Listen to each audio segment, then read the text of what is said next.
masa lalu, kenapa tiba-tiba Kak Kim bisa cerita seperti itu? Gini ya, ini juga banyak banget masyarakat pada nanya, kenapa sih Kak Kim kok nggak fokus ke masalah Gala? Kenapa nggak fokus ke masalah Vanessa seperti niat awalnya? Kenapa mesti melebar kemana-mana, buka aib sendiri, buka aib orang? Dengerin, gue itu diundang podcastnya Langit, itu apa kemarin?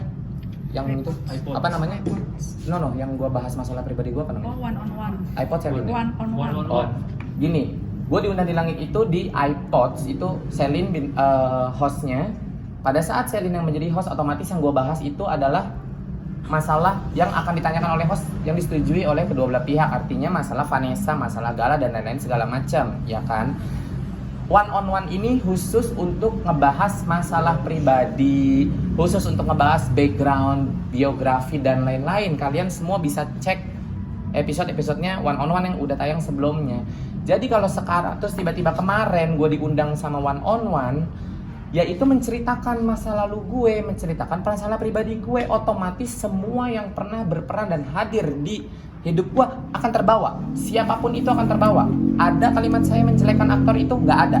Justru gue terima kasih. Karena apa? Karena gue bilang kalau tanpa aktor itu, gue tidak punya rumah, gue tidak punya Birkin bertebaran. Gue nggak munafik, emang begitu adanya. Tiba-tiba sekarang orang berkomentar, kenapa Kak Kim jadi ngelebar kemana-mana? Kenapa Kak Kim nggak fokus di Gala? Itu acara one on one.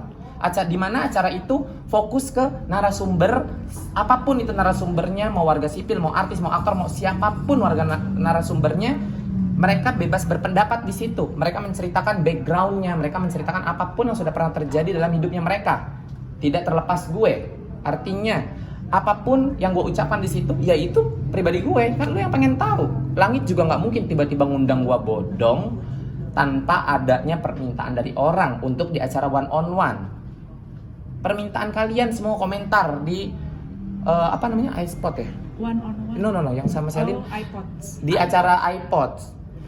Kalian komentar kan di situ, Kak Kim, di YouTube gue, di Instagram gue, kalian semua berkomentar, Kak Kim ceritain dong dulu gimana bisa sukses, Kak Kim ceritain dong dulu kenapa ada masalah sumpah Quran, Kak Kim ceritain dong dulu kenapa bisa ada di titik sekarang ini. Jadi gue bahas semua masa lalu gue, apapun yang udah terjadi kebawa semuanya. Tidak mungkin gue kurangin.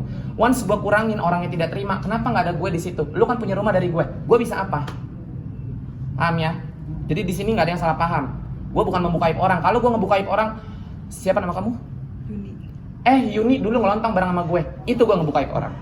Di sini gue bilang justru, gue tanpa aktor itu gue nggak bisa punya rumah, gue tidak bisa punya Birkin. Kalau di one on one gue bahas Gala, itu out of context, keluar dari tema, keluar dari topik. Saya tidak bisa seperti itu. Fokus. Lu mau gue fokus, ya udah gue fokus. Lu bilang gue jadi diri gue sendiri. This is the way I am. Pada saat gue jadi diri gue sendiri, ya you need to accept it just the way I am gitu. Lu harus terima semuanya. Itulah kenapa dari pertama kali gue live, gue selalu membuka siapa diri gue. Karena apa? Karena gue nggak mau kalian tahu masa lalu gue dari orang nyampe di kuping gue. Itu akan menjatuhkan gue dan akan buat gue malu. Mendingan lu tahu nih dari bacot gue sendiri, gue mau ngomong apa, mau nyeloteh apa, terserah gue. Gitu. Kak Kim, berarti masa lalu bersama sang aktor itu pun menjadi masa lalu yang apa ya, cukup Ya indah lah, nggak munafik gue. Masa lalu itu indah, aktor itu banyak gini loh, banyak berkontribusi di hidup gue, ngasih ya rumah gue tadinya dari kayak cuman gue ngontrak yang cuman 700.000 sebulan, gue tinggal di kontrakan, akhirnya gue bisa punya rumah gitu di Bekasi, di Cibubur. Ya gue tidak munafik, itu dari dia. Gue tidak menjelekkan dia. Dan aktornya gue tidak pernah menyebutkan siapa nama itu? Yuni. Misalnya nih ada aktor namanya Yuni, gue pacaran sama Yuni. Kan gue tidak begitu. Masyarakat sendiri yang menilai, cuma perkara gue salah nyanyi lagu. Balik lagi, kalau misalnya gue nyanyi genggam tanganku sayang, berarti gue pacaran sama Lyodra dong. Kan itu kalian menginterpretasikan sendiri, tidak keluar dari mulut saya. Tiba-tiba tagline aktor dekat dengan, itu fitnah nanti jatuhnya. Terlepas itu benar atau tidak, ya balik lagi, kalian bebas berpendapat. Ya saya juga diundang di one on one, itu bahas saya gitu loh. Tapi Kim, aktornya ini sendiri merasa gimana gitu selalu? Enggak, aktornya aja biasa aja, enggak yang merasa gimana-gimana. Kita masih hubungan sampai kita akhirnya teleponan karena ada berita hebat. Enggak masalah, maksudnya gini loh. Berita itu kok malah mantan gua bener nih, malah ngomong gini, ih kasihan banget masa yang lagi naik daun disangkut-sangkutin nama gue. Itu aktornya sendiri yang pacaran sama gue sampai ngomong apa, ya Allah kasihan dong itu inisialnya, sampai disebut, sampai dibilang pernah pacaran sama gue. Gue live di TikTok aja selalu berstatement gue tidak pernah kenal dengan aktor itu. Lu mau mirip-miripin gue, dibilang gue pernah deket sama aktor itu, gue selalu bilang tidak pernah kenal dengan aktor itu. Jadi apa yang mau diklarifikasi? Tidak ada. Jadi aktor nggak negur lu ya?